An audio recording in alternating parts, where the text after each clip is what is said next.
Gloria a Dios. Apocalipsis capítulo 11, por favor, verso 3. Amén.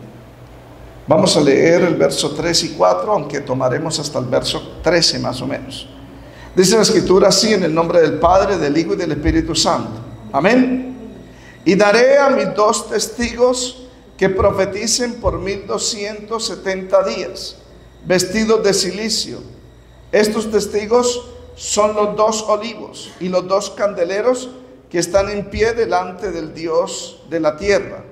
Si alguno quiere dañarlos, sale fuego de la boca de ellos y devora a sus enemigos. Si alguno quiere hacerles daño, debe morir él de la misma manera. Puede sentarse, amados hermanos. Alabanzas al Señor. Hablamos el mensaje anterior sobre la restauración o reconstrucción del templo. Verificamos, citando la Biblia, que el templo iba a ser reedificado para el tiempo del anticristo. Amén. Lo dice segunda de Tesalonicenses capítulo 2, que el anticristo se sentará en el templo. Por lo tanto, yo lo expliqué. No quiero entrar en detalles porque hay bastante tema por estudiar. Amén.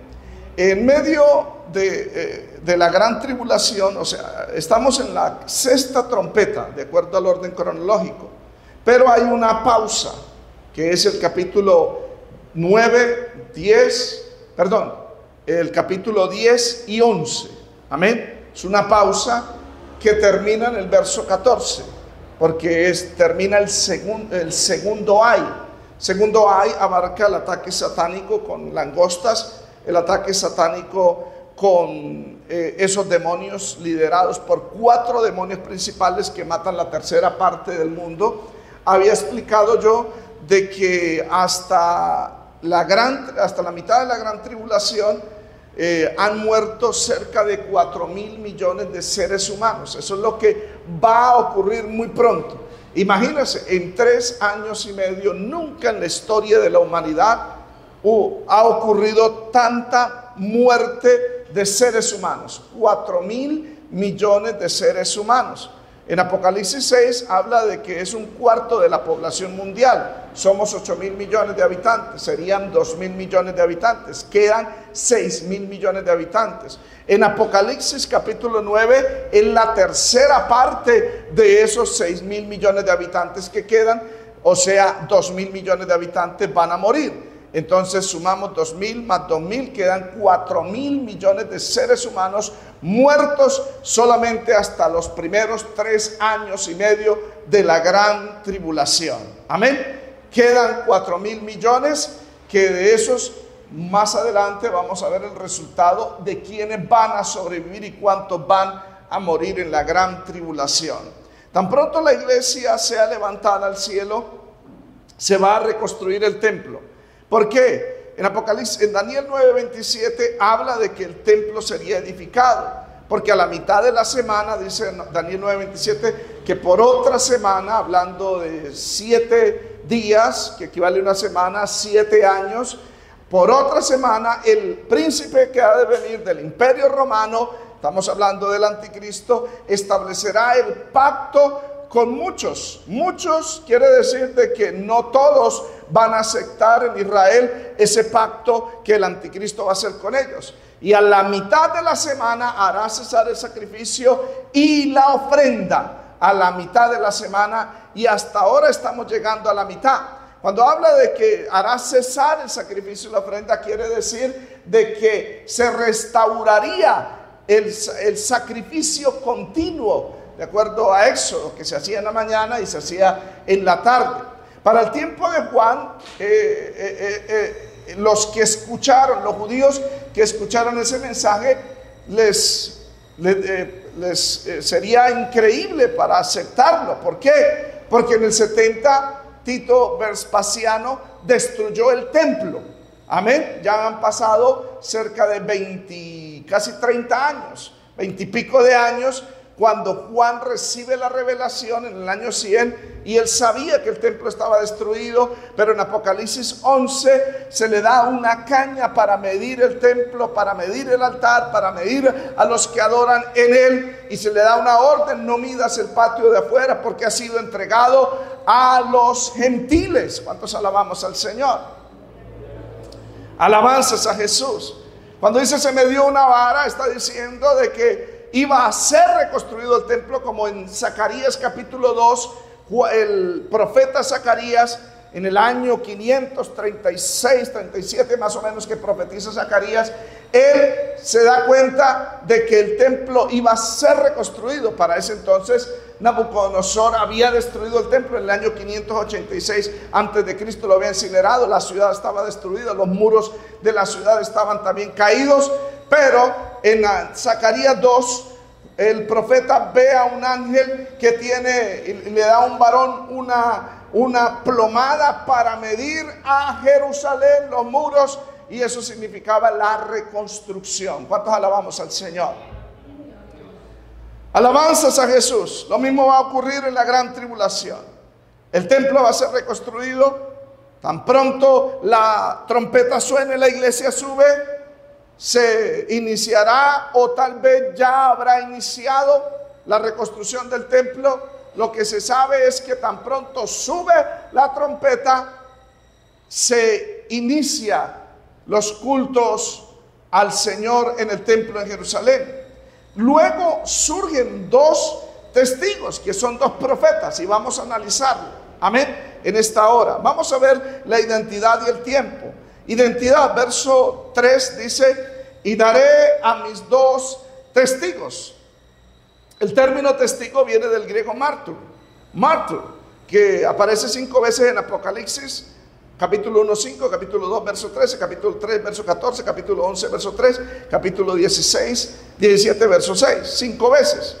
Ese término griego martur o mártir aparece, este término se aplicó en el segundo siglo a aquellos cristianos que dieron testimonio o predicaron de Jesucristo y por ello fueron martirizados. De hecho, hay un Hipólito, el que murió en Esmirna, se me olvida el nombre, que fue martirizado por causa del Señor. Estos dos testigos también van a morir por causa del Señor, pero obviamente van a resucitar. Así como mueren, también resucitarán públicamente. Esto significa que estos dos testigos son personas reales, individuos. ¿Por qué digo esto? Porque hay escuelas de interpretación, la preterista, que es alegórica, y la historicista, que también alegorizan y dicen: no son reales, no son dos profetas, representan a, son símbolo de a. Amén. No, son personas reales. Amén. Porque Dios siempre ha levantado testigos antes de juzgar pueblos y naciones. Por decir, antes de juzgar a Sodoma y Gomorra, levantó dos testigos. En este caso fue Lot, que estaba en la ciudad, que era un hombre justo, que afligía su alma, y Abraham, que intercedía por la familia de Lot. Cuando Dios decidió juzgar a Egipto, levantó a Moisés y a Aarón. Amén. Al inicio de la gran tribulación, Dios va a levantar a estos dos testigos y van a profetizar un poco antes de la séptima trompeta, del toque de la séptima trompeta, en los primeros 3 años y medio. Amén. La razón por la que Dios le va a dar al pueblo de Israel estos dos testigos es por la misma razón que Dios le dio a Jerusalén, a Judá, los dos testigos del Antiguo Testamento. En este caso, Zorobabel, el gobernador, y Josué, de acuerdo en la primera reconstrucción del templo. Zacarías 3 y 4 menciona a esos dos testigos. ¿Cuántos alabamos al Señor? Y lo da para evaluar, velar, defender la palabra, la santidad y el respeto a la casa de Dios. Amén.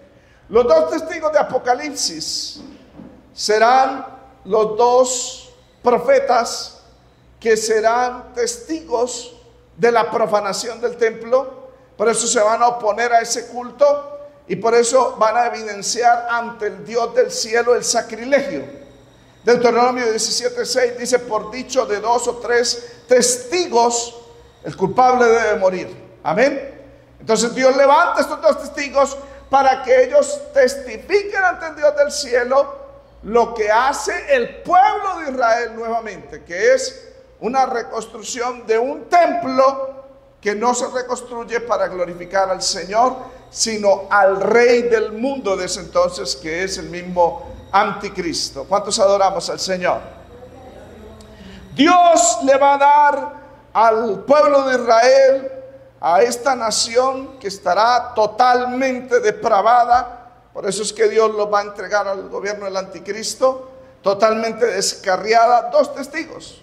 Serán dos judíos que tan pronto suba la trompeta serán visitados por Dios. Amén. Serán ungidos por el Espíritu Santo para predicar y ser testigos del mensaje. ¿Por qué? Porque recuerde que Pablo dice que el pueblo de Israel ahora en este tiempo Dios los endureció en parte hasta que llegue la plenitud de los gentiles, y luego Dios trataría con Israel.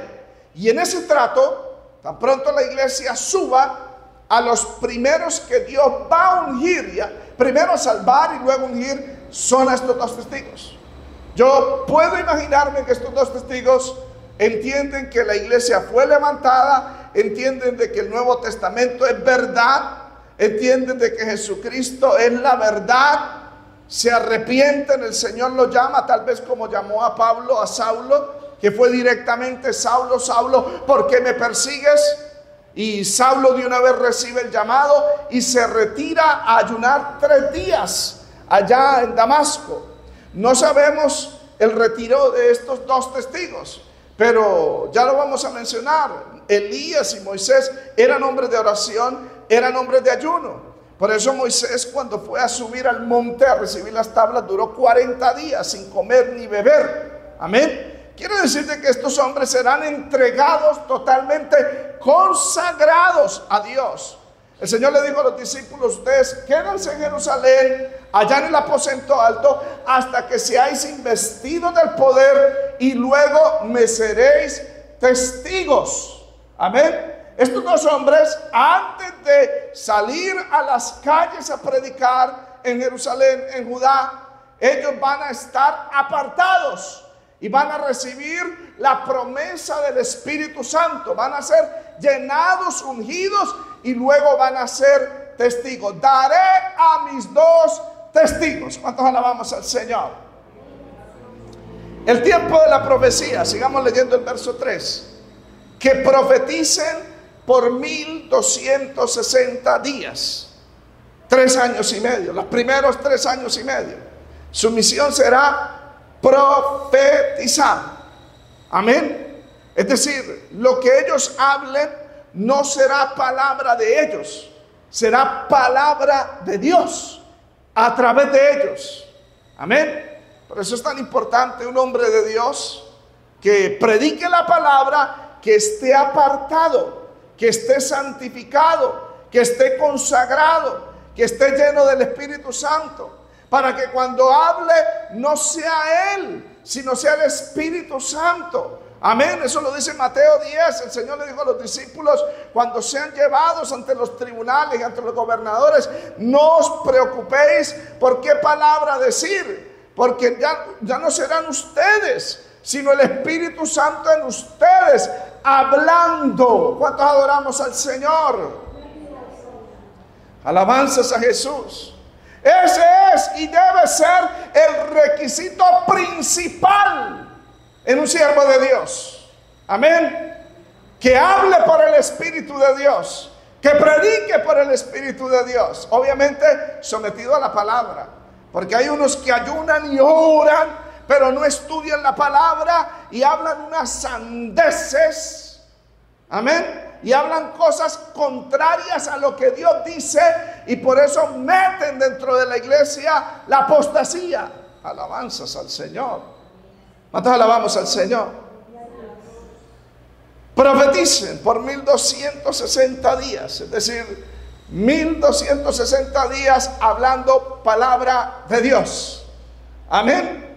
Antes de que los gentiles profanen el atrio y la ciudad santa, en los últimos 3 años y medio, estos testigos advertirán al pueblo de esta profanación, del anticristo que estará gobernando, que será un falso, que no es el Mesías. ¿Cuántos adoramos al Señor? Alabanzas a Jesús. Estos hombres, aparte de profetizar, tendrán el celo de Dios. Por eso, como el Señor Jesucristo fue testigo del Padre, y cuando Él vino al templo, dice la Escritura que halló los que vendían bueyes, ovejas, palomas, cambistas allí sentados, hizo un azote de cuerdas, echó fuera del templo a todos, a las ovejas, a los bueyes, esparció las monedas, etcétera, y les gritó a todos los líderes: quitad esto, no hagáis de la casa de mi Padre casa de mercadeo. Y se acordaron los discípulos que el celo de su casa lo consumía, de acuerdo a Juan capítulo 2, 14 al 17. Al principio y al final de su ministerio hizo eso el Señor Jesucristo. Estos dos testigos también van a hacer eso. Van a denunciar la profanación. Amén. ¿Cuál será su aspecto? Estarán vestidos, vamos a leer el verso 3, parte C, vestidos de silicio. Amén. Vestidos de silicio. Es decir, silicio es un color gris negro. Amén. Vestidos de luto, de angustia, de dolor.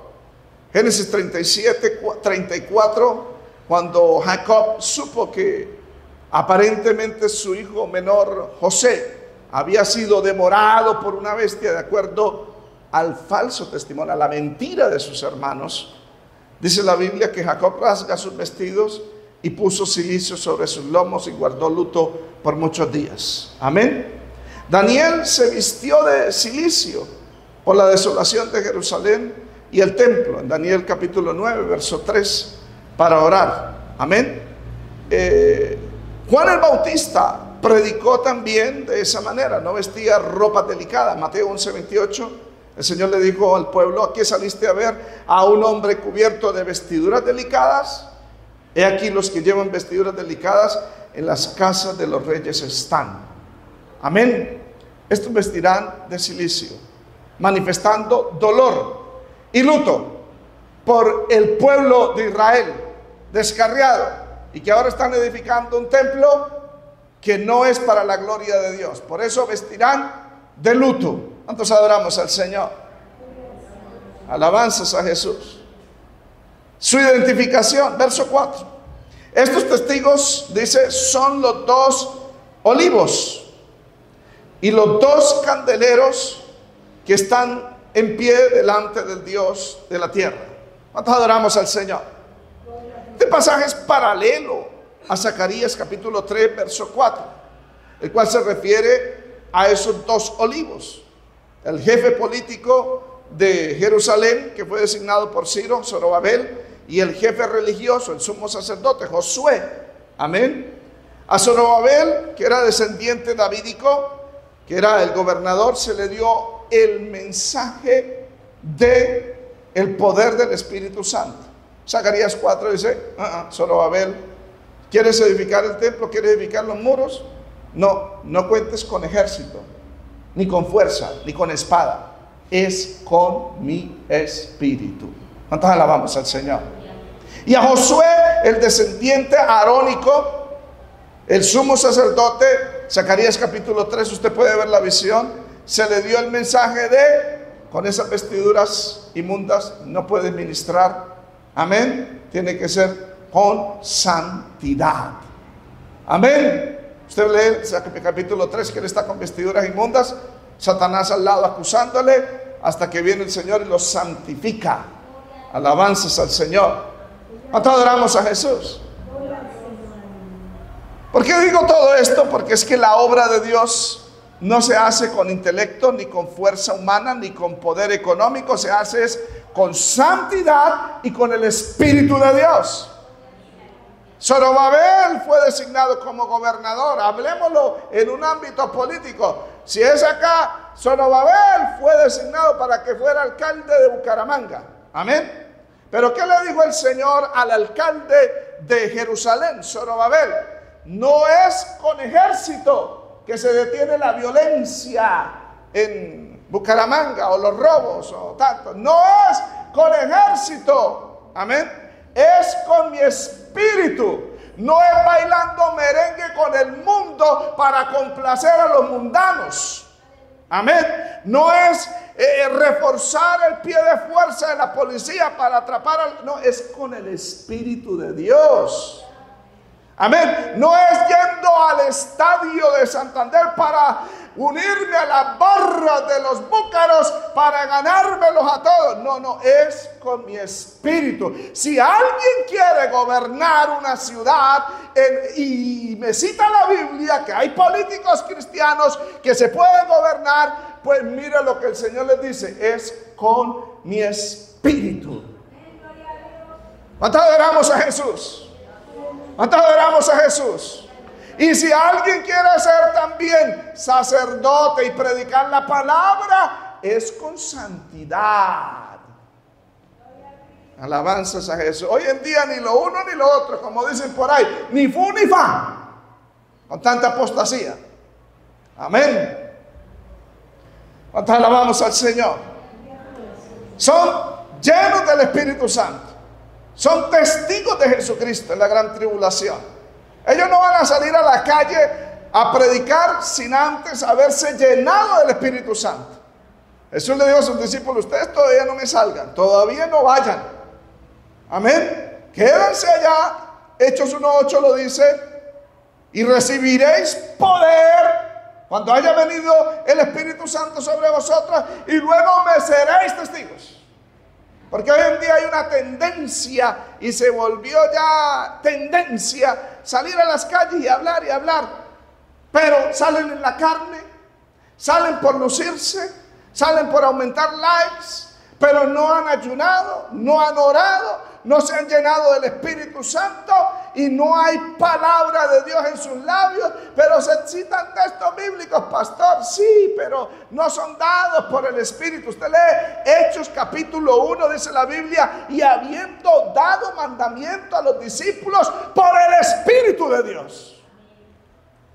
Amén. Es que para inclusive organizar la iglesia, hacer cualquier actividad, se requiere que el hombre de Dios esté lleno del Espíritu Santo.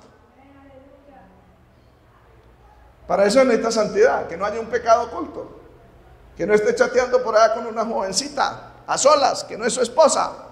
Amén. Que no le esté coqueteando a otra, que no esté, hermano, lambiéndose los labios cuando ve los billetes. Tiene que ser limpio. Por eso es que en esta iglesia la gente se va, huye, no les gusta. Amén. Gloria a Dios. Que no vengan, que se queden los que verdaderamente aman a Dios. Amén. Son los dos olivos. Sigamos leyendo. Son los dos olivos. Los dos olivos, esa imagen proviene de Zacarías capítulo 4, verso 3, los cuales fueron puestos para suministrar. ¿Qué es un olivo? Un olivo es un árbol que da aceitunas, de donde se saca aceite. Amén. Usted sabe que las aceitunas las prensan inclusive hasta en frío. Y entonces dicen, ese es olivo, ese es aceite de oliva, puro, extra virgen. Amén. Zacarías capítulo 4, verso 12. Dice: hablé aún de nuevo, dice el profeta, y le dije al ángel, ¿qué significan las dos ramas de olivo que por medio de dos tubos de oro vierten de sí aceite como oro? Y él me respondió diciendo: ¿no sabéis qué es esto? Y dije: Señor mío, no. Y él le dice: estos son dos ungidos que están delante del Señor de toda la tierra. Amén. Está hablando de Zorobabel y está hablando de Josué. Eran dos ungidos. Dios los había puesto como ramas de olivo y dice que esas dos ramas de olivo, por medio de dos tubos de oro, vierten aceite como de oro. ¿Qué significa eso?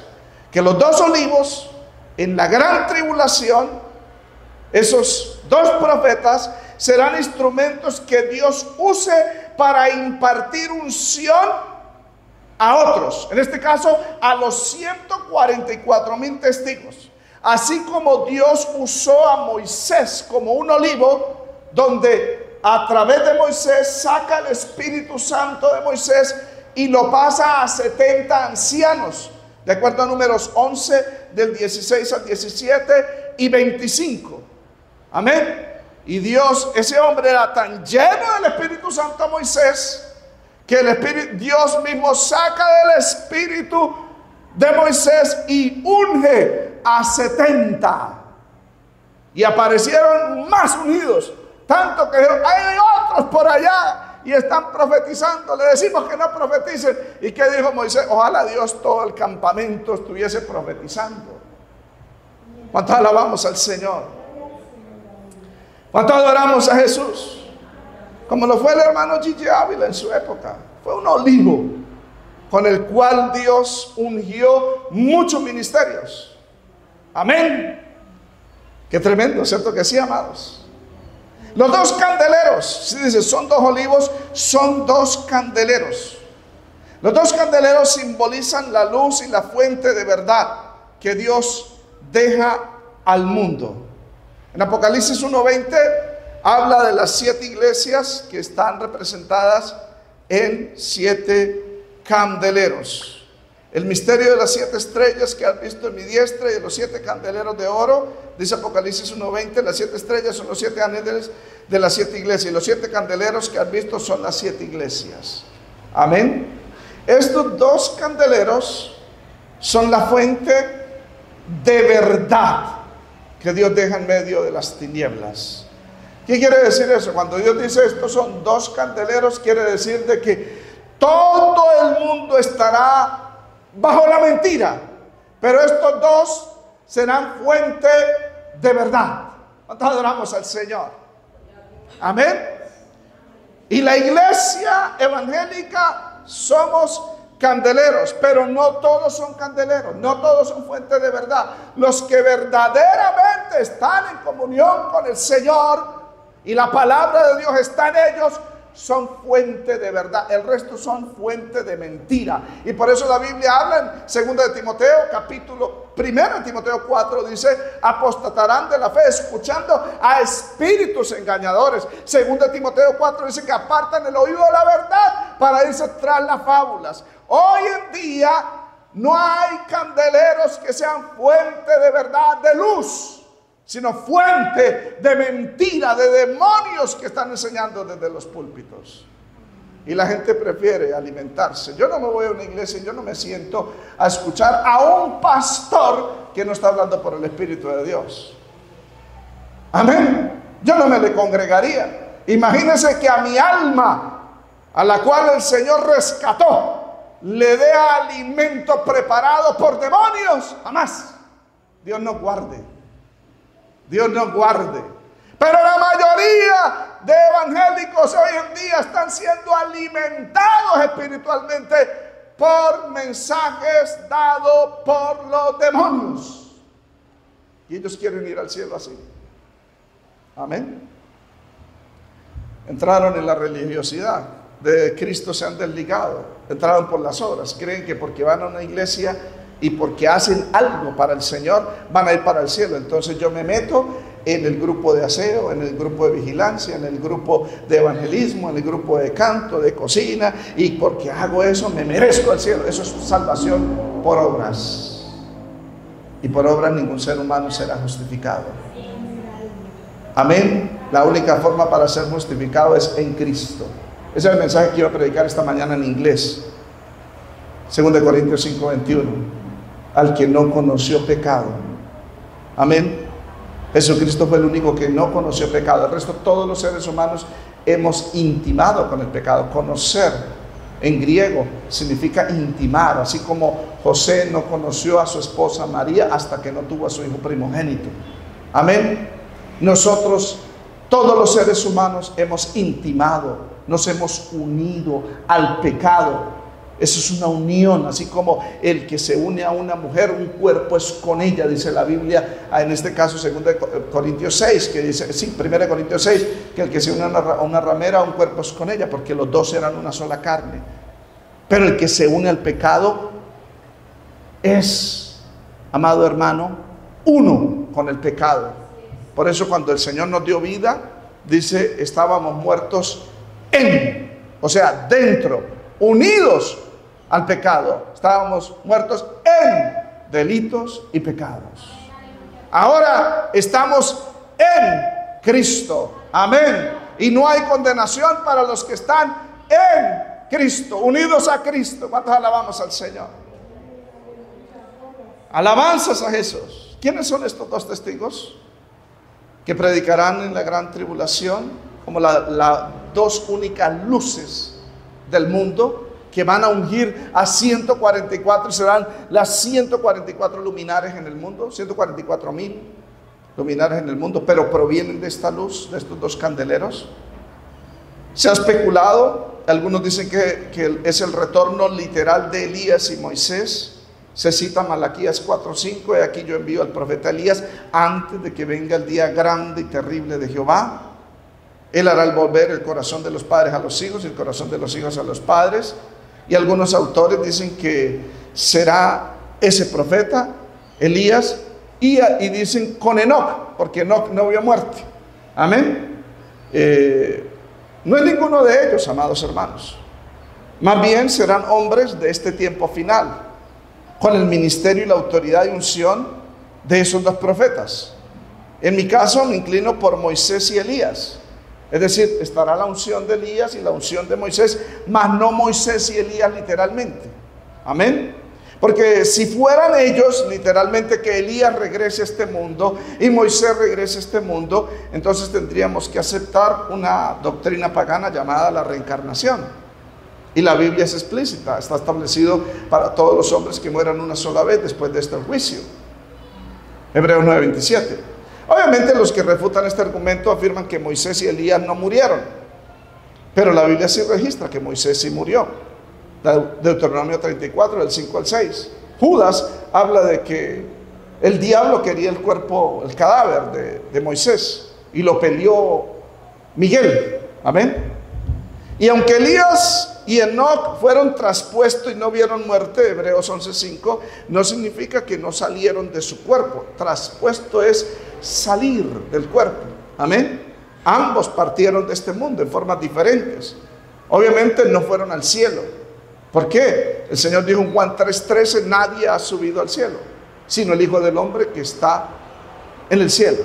Él estaba en la tierra, pero como su naturaleza divina se unió a la naturaleza humana, se conectó con el cielo y con todo el universo. ¿Cuántos alabamos al Señor? Amén. Ambos, Elías y Moisés, partieron no al cielo, sino al seno de Abraham, en su alma, en su ser espiritual, de donde el Señor Jesucristo, en su ministerio, al final de su ministerio, y en su soberanía y su omnipotencia, lo llamó para hablar con ellos. Amén. En el monte de la transfiguración lo llamó como dos testigos. Uno representaba la ley, en este caso Moisés, y el otro los profetas, Elías. Mateo 17:3 dice que el Señor sube ese monte, empieza a orar, se le transfigura su rostro como el sol. Juan, Pedro y Santiago ven la transfiguración y ellos registran y dice, y aquí les aparecieron Moisés y Elías hablando con él. Amén. Pero no era un Moisés y Elías físico, era en su ser espiritual, porque todavía no ha ocurrido la resurrección. Amén. Los dos candeleros, en mi caso, serán dos judíos de esta época que tienen un padre y una madre. No es Jocabed el padre de ese testigo, amén, ni tampoco el padre del otro testigo será de la familia del pueblo de Tisbita, donde era Elías. No, no, no. Serán 2 judíos que tendrán padre y madre, pero que tan pronto suba la trompeta, así como el Señor llamó soberanamente a Saulo de Tarso: Saulo, Saulo, ¿por qué me persigues? El Señor le podrá decir a ellos, como se llamen: ¿por qué dudas? Soy yo. Amén. ¿Por qué no me obedeces? ¿Por qué no crees? ¿Quién eres tú, Señor? Yo soy Jesús. Amén. A quien tú persigues, en quien tú no has creído. ¿Qué quieres que yo haga, Señor? Amén. Recibirán el llamado, serán ungidos por Dios. ¿Cuántos alabamos al Señor? Van a tener una actitud inquebrantable. Vamos a leer el verso 4, parte C. Están en pie delante del Dios de la tierra. Amén. Es decir, su carácter, su postura será de firmeza espiritual. Estarán fortalecidos por su santidad y por la llenura del Espíritu Santo. Presten atención, amados hermanos. Cuando dice están en pie, habla de estar en pie moral y espiritualmente. Porque alguien que no esté en pie moral y espiritualmente no tiene autoridad para reprender el pecado, para hablar contra el pecado. Yo he visto gente hipócritamente que se ponen en pie y hablan contra el pecado, pero no se le ve la gracia de Dios, hermano. Se ve, hermano, que es un fariseísmo, una hipocresía. Porque dicen que no hay que hacer eso y él es el que lo está haciendo. Es un falso. Como dice Romanos capítulo 2, que se vanagloria de que es guía de ciegos, luz de los que están en tinieblas, pero él mismo quebranta la ley. ¿Cuántos alabamos al Señor? No, estos están en pie delante de Dios. Como Pablo le dice a Timoteo: procura con diligencia presentarte delante de Dios aprobado. Si un cristiano debe ser diligente en algo en este mundo, no es cómo hacer plata. Amén. No es cómo lograr objetivos materiales y humanos. No. La diligencia de un cristiano es procurar presentarse a Dios aprobado. Que su alma esté limpia, que su corazón esté limpio. Amén. Que no haya una mancha, no haya algo que lo reprenda. Alabanzas al Señor. Por eso estarán en pie. Su postura de firmeza espiritual está fortalecida por su santidad, por su llenura del Espíritu Santo. Como Zorobabel y Josué, a los cuales Dios santificó. Amén. Estos dos, por su autoridad moral, por su autoridad espiritual, se mantendrán en pie delante de Dios. Y también, hermanos, no se le van a arrodillar al hombre. Amén. Quiere decirte que estos no son como muchos por ahí que da asco espiritualmente hablando, que les gusta lamber y doblan su rodilla ante cualquiera con tal de recibir beneficios. Amén. ¿Cuántos alabamos al Señor? Estos estarán en pie delante del Dios de la tierra, no se le van a arrodillar al anticristo, así todos doblen su rodilla ante él cuando lo vean, y así como todos en Israel doblaban su rodilla ante Baal en tiempos de Acab, estos estarán en pie como Elías y los 7,000 que no doblaron su rodilla ante Baal. Amén. Estarán en pie delante de Dios, como en la época de Esther en Susa, cuando todos se arrodillaban, cuando veían a Amán el agageo, pero Mardoqueo se mantenía en pie y eso le atormentaba. Amén. Como en la época de Daniel, que todos se arrodillaron ante la imagen de Nabucodonosor, menos estos 3 que se mantuvieron en pie delante de Dios. Eso es lo que Dios puede estar buscando en esta época, que se mantenga en pie. Para eso se requiere, hermano, fortaleceos en el Señor y en el poder de su fuerza, y vestido de toda la armadura de Dios, para que podáis resistir al diablo y el día malo. Y cuando acabe el día malo, estemos en pie, no caídos. Entonces alabamos al Señor. Requiere cristianos que estén en pie delante de Dios. Amén. Entonces adoramos al Señor. Alabanzas a Jesús. No sé qué tipo de cristiano es usted. Si el arrodillado, el lambebotas, o está en pie delante de Dios. De la misma manera, estos dos testigos se mantendrán en pie, así como Mardoqueo, así como Sadrán, Mesad y Abednego, así como Elías. Se mantendrán en pie, mantendrán una postura inquebrantable, un mensaje incambiable. Amén. Por eso los moradores de la tierra se atormentarán. Como Acab y Jezabel se atormentaron contra Elías, como Amán se atormentó contra Mardoqueo, como se atormentó Nabucodonosor contra los 3 hebreos. De la misma manera el anticristo y los moradores de la tierra se van a amargar por ver a estos dos testigos de pie inquebrantables. Y como los mundanos de hoy en día, que desean verlo a uno caído.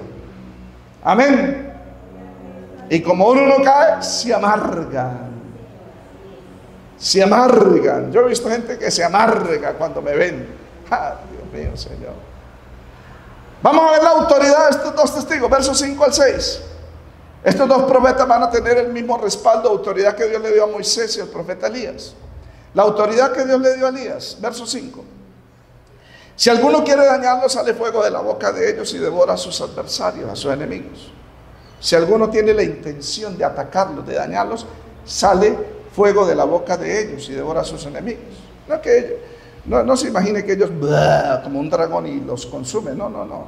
Estamos hablando de que la palabra que Dios pone en sus labios será una palabra de juicio, de fuego que consume, como Dios puso esa palabra de fuego en Jeremías capítulo 5 verso 14.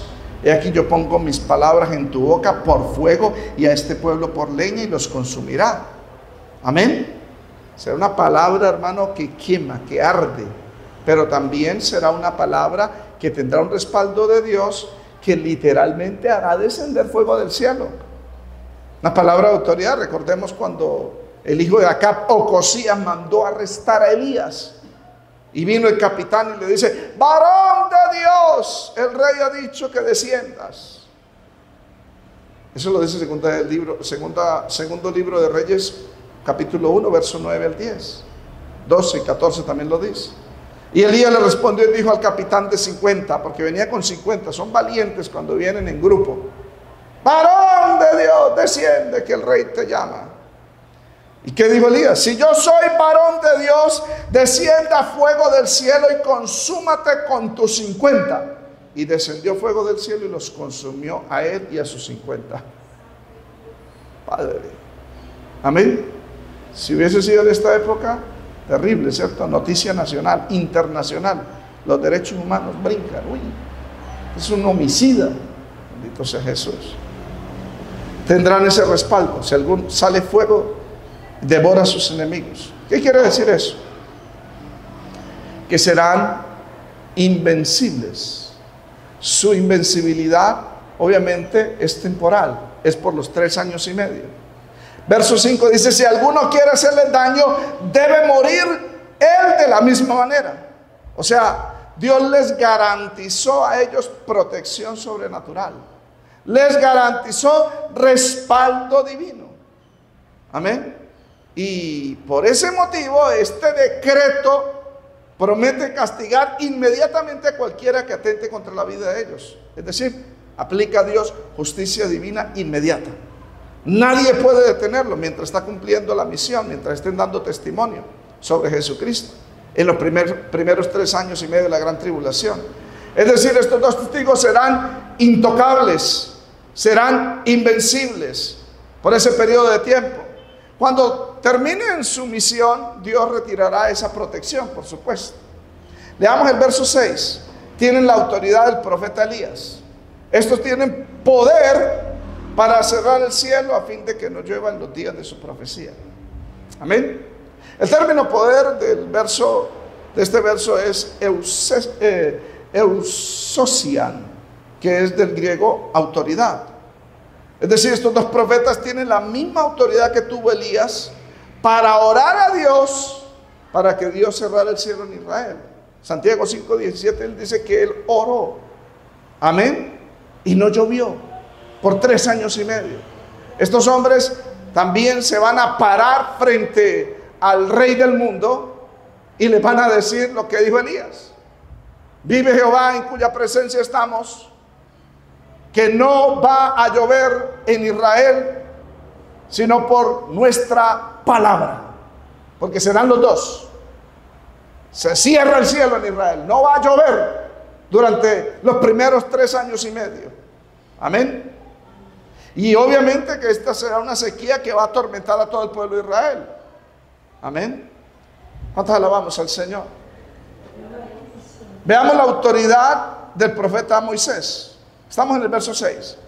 Tienen poder sobre las aguas para convertirlas en sangre y para herir la tierra con toda plaga cuantas veces quieran. Es decir, tienen la misma autoridad que tuvo Moisés para convertir las aguas en sangre. Amén.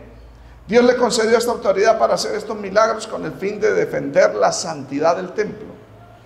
Amén. Es con ese objetivo, no para ellos lucirse, ni para ellos levantar un ministerio, ni para ellos hacer plata del ministerio. Porque muchos erróneamente quieren que Dios los unja, quieren que Dios los respalda para ellos volverse famosos, grandes. No, ellos no buscan eso. Simplemente para defender la santidad del templo. La mención herir la tierra con toda plaga, obviamente sabemos que es una alusión a las 10 plagas originadas, amén, en el tiempo de Moisés en Egipto, como los juicios divinos contra Faraón y su casa. Cuantas veces quiera, dice esa frase, no habla de caprichos, no serán caprichosos, sino hombres que estarán sometidos y conectados a la soberana voluntad de Dios, que van a realizar milagros, no por ellos, sino por Dios a través de ellos. Herir la tierra con toda plaga cuantas veces quiera: ranas, piojos, moscas, langostas, pestes en el ganado, úlceras, granizo de fuego, tinieblas, etc. Increíble ese respaldo, ¿cierto que sí, amados? ¿Cuántos alabamos al Señor? Vamos a ver el martirio, verso 7. Amén. Tengo más información, pero eso lo dejo para el libro, para que lo lean. Cuando hayan acabado su testimonio, o sea, mientras estén cumpliendo su ministerio, nadie puede tocarlos. Pero tan pronto terminan su labor, Dios los entrega en manos de sus enemigos. Así ocurrió con el Señor Jesucristo. El Señor Jesucristo predicó durante 3 años y medio, aproximadamente. Amén. Fueron 3 Pascuas. Y nadie podía tocarlo. De acuerdo a Juan 7:30 dice: procuraban prenderle, pero ninguno le echó mano porque aún no había llegado su hora. Amén. ¿Cuántos adoramos al Señor? Cuando hayan acabado su testimonio, la bestia que sube del abismo hará guerra contra ellos y los vencerá y los matará. La bestia que sube del abismo, al abismo es la prisión de los demonios, capítulo 9:1, capítulo 20 del 1 al 3. Y de ese lugar va a salir un demonio poderoso llamado bestia, y por autorización divina va a poseer al anticristo, de acuerdo a Apocalipsis 17:8.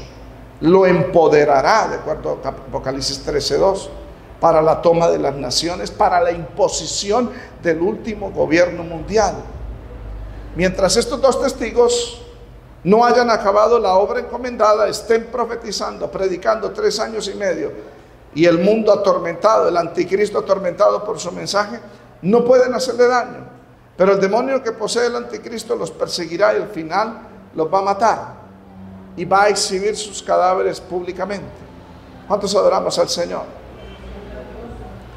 La exhibición pública. Hablándolo claro, el ministerio de estos dos profetas impide al anticristo tomar la posesión o el control del templo en Jerusalén. Por eso cuando el anticristo a los 3 años y medio, de acuerdo al libro de Daniel capítulo 11, verso creo que 41, dice claramente que él moverá sus tiendas de entre las aguas y la tierra santa. Es decir, desde el mar Mediterráneo, donde está Europa, mueve su oficina oval o su trono y lo pasa a Jerusalén a la mitad de los 3 años y medio.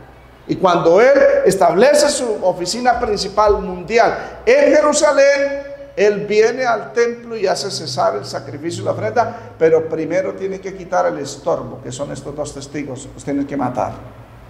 Amén. ¿Cuánto adoramos al Señor?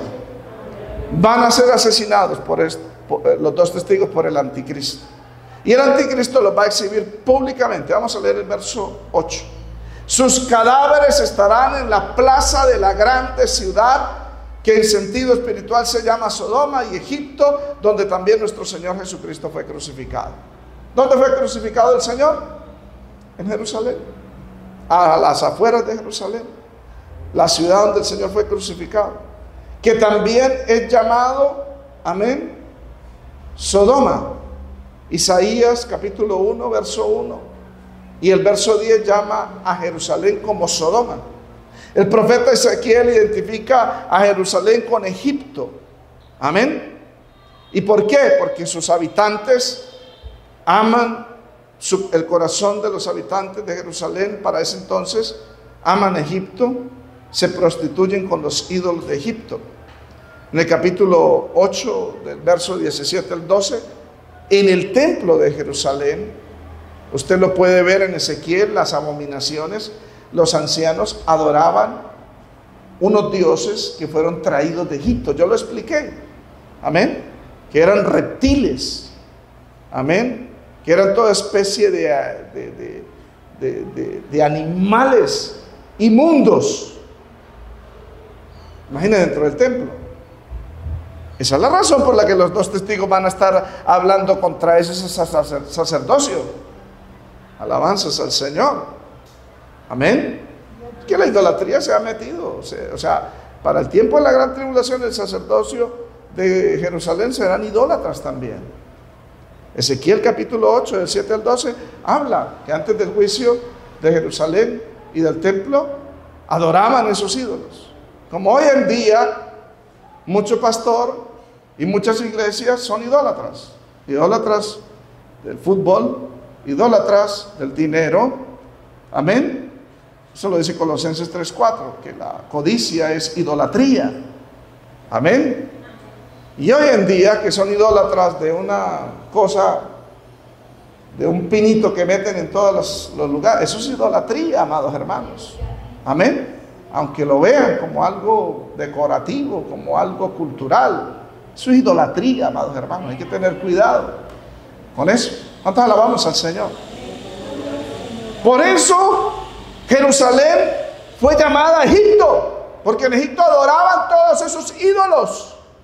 De acuerdo a Ezequiel 8, del 7 al 12, de acuerdo a Ezequiel 16, 26, de acuerdo a Ezequiel 23, 3, Ezequiel llama a Jerusalén Egipto. Y para el tiempo de la gran tribulación, Jerusalén estará convertida como Egipto y como Sodoma, por su corrupción moral. La ciudad más corrompida en el Medio Oriente. ¿Sabe cómo se llama hoy en día la ciudad más corrompida moral en el Medio Oriente? Porque si usted va a Teherán, que es capital de Irán, si va a las otras ciudades capitales de esos países musulmanes, amén, allá no celebran el día del mes del orgullo gay. Pero ¿sabe cuál es la única ciudad en el Medio Oriente que celebran eso? Jerusalén. Sus habitantes son corruptos moralmente. Está convertida a Egipto por su opresión, por su idolatría, y sus habitantes son inmorales. Dice la Biblia: los cadáveres de estos 2 profetas estarán en la plaza de la gran ciudad que en sentido espiritual se llama Sodoma y Egipto, donde también nuestro Señor fue crucificado. Por eso es que los habitantes de Jerusalén no van a querer a estos dos profetas. Amén. Y Jerusalén va a ser el lugar donde los va a poner públicamente, en la gran plaza. Jerusalén tiene varias plazas. La plaza de Safra, que es una plaza cívica, política. La plaza de Sión es una plaza comercial. La plaza de Urba y la plaza de Cardo. Pero la plaza más grande, amplia y representativa de Jerusalén se llama la plaza del muro occidental. Es la plaza más sagrada del judaísmo. ¿Por qué? Porque es la plaza del único muro que quedó de la destrucción del templo. Se le conoce como el muro de los lamentos. En esa plaza, donde los presidentes van con la kipá y hacen oraciones y meten ahí, luego los barrenderos la botan y la botan en la basura. Amén. En esa plaza, aparentemente van a ser exhibidos los dos testigos. Aparentemente, porque solamente Dios lo sabe. Amén. ¿Cuántos alabamos al Señor? Lugar de oración, lugar de peregrinación, tanto judíos como gentiles. Posiblemente allá serán exhibidos estos dos profetas, como una forma de humillar su ministerio y despreciar sus vidas. La razón de la exhibición es porque ellos fueron conocidos por todo el mundo que eran intocables, inmatables, pero el anticristo ahora se luce, demostrándole al mundo que él sí tiene el poder. Amén. Y por eso las autoridades religiosas y civiles se van a oponer, no se van a oponer a esa profanación de cadáveres, que es dejarlos al aire libre. Deuteronomio 21, 22 al 23 habla y dice que si alguno es digno de muerte, colgado en un madero, no dejen su cuerpo que pase la noche sobre el madero, porque contamina la tierra. A ellos no les va a importar la palabra, como a muchos evangélicos no les importa lo que está escrito. Yo he hablado con pastores y se les ha dicho, y se ha hablado públicamente, pero la Biblia dice eso. ¿Por qué nos obligan a hacer lo contrario? Amén. Un pastor le dijo a un hombre de Dios, le dice: pero ¿por qué me dice que tengo que mostrar fotografías de hacer buenas obras al entregar mercados, al entregar eso, cuando en Mateo 6 dice que cuando hagamos buenas obras, lo que haga tu mano derecha no lo sepa tu izquierda? Y hay muchos evangélicos que no le importa. Pues al Señor tampoco le va a importar la salvación del alma de ellos. Amén. Por eso los líderes de religiosos de ese templo no se van a oponer a esa profanación. ¿Cuántos adoramos al Señor? Esa profanación de esos dos cadáveres exhibidos públicamente demuestra que ese Israel de la gran tribulación estará totalmente descarriada, depravada. La celebración mundial, vamos a leer el verso 9. Y los de los pueblos, tribus, lenguas y naciones verán sus cadáveres por 3 días y medio y no permitirán que sean sepultados. Verán sus cadáveres por 3 días y medio. Todos, mire, dice, los pueblos, tribus, lenguas y naciones. ¿Cómo? ¿Van a ir hasta allá y van a mirarlo? No alcanzan a ir todos. ¿Y cómo lo van a ver por 3 días y medio consecutivamente? Por la televisión, por las redes sociales, transmisiones en vivo, 24 horas. Y durante esos 3 días, este supuesto triunfo del anticristo hará que la gente celebre estas muertes. ¿Se da cuenta, amado hermano, que un verdadero hombre de Dios no es recompensado por el mundo? Amén. Jamás. Cuando el mundo esté recompensando a un hombre de Dios, ese hombre de Dios está caído. No puede el mundo amaros a vosotros. A mí me aborrece. Y me aborrece porque yo testifico que sus obras son malas. Amén. ¿Cuántos alabamos al Señor? Se van a regocijar. Parece que este asesinato ocurrirá cerca de la fiesta de Purim, celebrado en febrero o marzo de nuestro calendario gregoriano. El pueblo judío en la fiesta de Purim se entregaba regalos, de acuerdo a Esther, capítulo 9, del 18 al 22. Pero hay otra fiesta mundial donde se dan regalos. En el tiempo de Juan, en Roma, en diciembre se celebraba la Saturnalia. Y allí también se daban regalos los unos a los otros. Es decir, si mueren en diciembre y el anticristo pone sus cadáveres públicamente y transmiten a nivel mundial por streaming o internet, será la Navidad más satánica de toda la historia, aunque es satánica. ¿Cuántos alabamos al Señor? La razón de la celebración. Miren lo que dice el verso C. Perdón, el verso 10 es que dice: porque estos profetas, dos profetas, estamos en el capítulo 11, ¿cierto? Verso 10. Porque estos dos profetas habían atormentado a los moradores de la tierra. Qué tremendo, ¿no? Habían atormentado. Jesús dijo: vosotros sois la sal de la tierra. Échale sal a la carne viva. Córtase y échese sal y verá cómo se atormenta usted. Amén. Jesús nunca dijo: la iglesia es la azúcar de la tierra, que se le echa en el paladar a todos. Qué rico, eso sí gusta. Dijo: soy la sal de esta tierra. Amén. Este tormento de estos dos testigos fue por causa de su predicación. Amén. Nos va a atormentar a estos habitantes. Su predicación atormentará moral y espiritualmente a sus oyentes. La escritura mire, todo aquel que está en pecado no le gusta que le reprenda su pecado.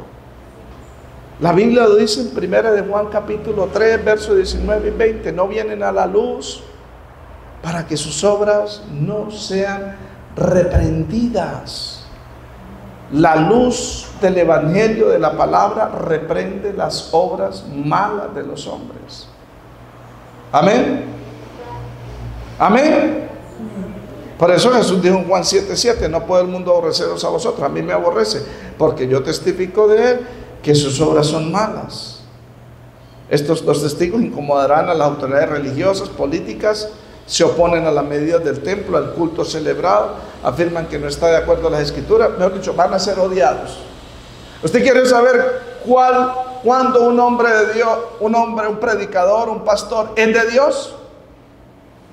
Cuando usted revisa su vida moral y espiritual y ve que es intachable y ve que busca de Dios, pero a su vez es odiado y rechazado por todos, ese es un varón de Dios. Ahora, el que es odiado por todos, pero su vida no es moral, su vida no es espiritual, sufre por su pecado, por su maldad. Amén.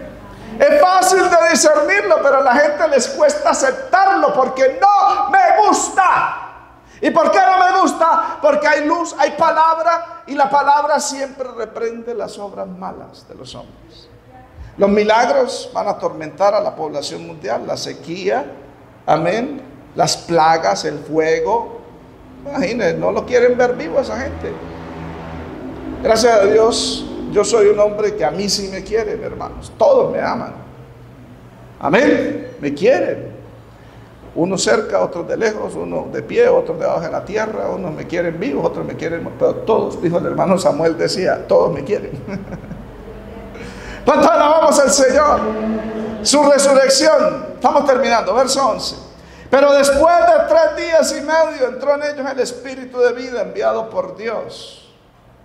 Y se levantaron sobre sus pies y cayó gran temor sobre los que vieron.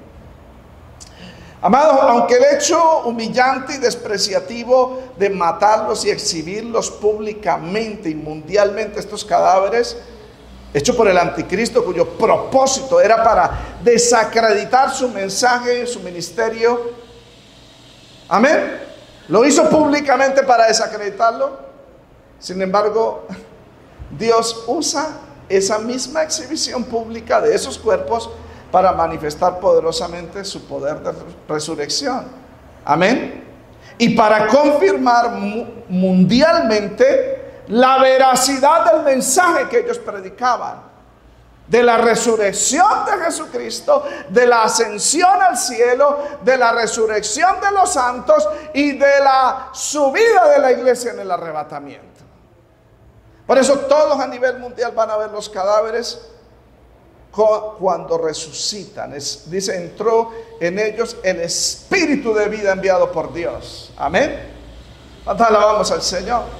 Todas las cámaras ahí enfocándolos, mirándolos de diferentes ángulos. La gente buscará canales diferentes en internet, en televisión, para ver qué enfoque le están haciendo: el pie, la uña, la mano, la nariz, las moscas cómo están por encima, Cuando de un momento a otro empieza a cambiar el color de piel verduzco amarillo, que están un poquito soplados porque ya han pasado 3 días y medio, y empieza a cambiar el color de la piel.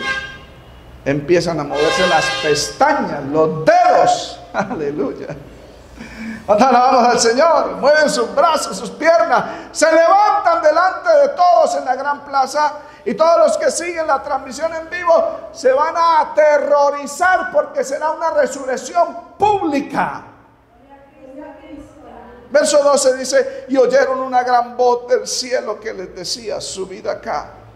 Y subieron al cielo en una nube, y sus enemigos la vieron. Es decir, Dios va a usar la resurrección y la ascensión de ellos para demostrar que Cristo resucitó entre los muertos y ascendió al cielo, y Él es el verdadero Mesías. Y que también es una representación en slow motion, en cámara lenta, de lo que fue el arrebatamiento de la iglesia, que va a ocurrir en un abrir y cerrar de ojos. Pero esto va a ser cámara lenta. Se van a parar y luego van a ser llevados al cielo. ¿Cuántos alabamos al Señor? Su legado, verso 13, terminamos. En aquella hora hubo un gran terremoto. Es el segundo terremoto más grande de la gran tribulación. Juan no menciona el efecto mundial, solo el local. Y dice la Biblia: y la 10ª parte de la ciudad se derrumbó. Amén. Y por el terremoto murieron 7,000 hombres. Es decir, 7,000 incrédulos. Oiga, qué tremendo. En la época de Elías, 7,000 no doblaron sus rodillas ante Baal, y Dios los preservó. Todo mundo doblaba rodillas ante Baal para no morir, pero 7,000 no doblaron rodillas y vivieron.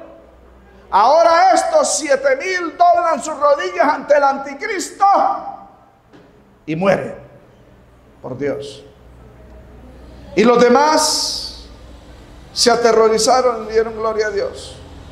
A diferencia de los otros juicios, donde los habitantes de la tierra no se arrepienten, acá al menos estos dan gloria a Dios, porque son judíos conocedores de la ley y los profetas. Y aunque todavía no se conviertan, este evento milagroso y esta manifestación de juicio hacen que ellos den gloria a Dios. Comienzan a creer en el Evangelio, el primer paso para la conversión nacional que ocurrirá en la gran tribulación. Póngase de pie, amado hermano. ¿Cuántos nos hemos gozado? Este es el segundo ay, viene el más peligroso. Oramos. Padre, te damos gracias por darnos esta palabra, Señor, por permitirnos predicar este mensaje.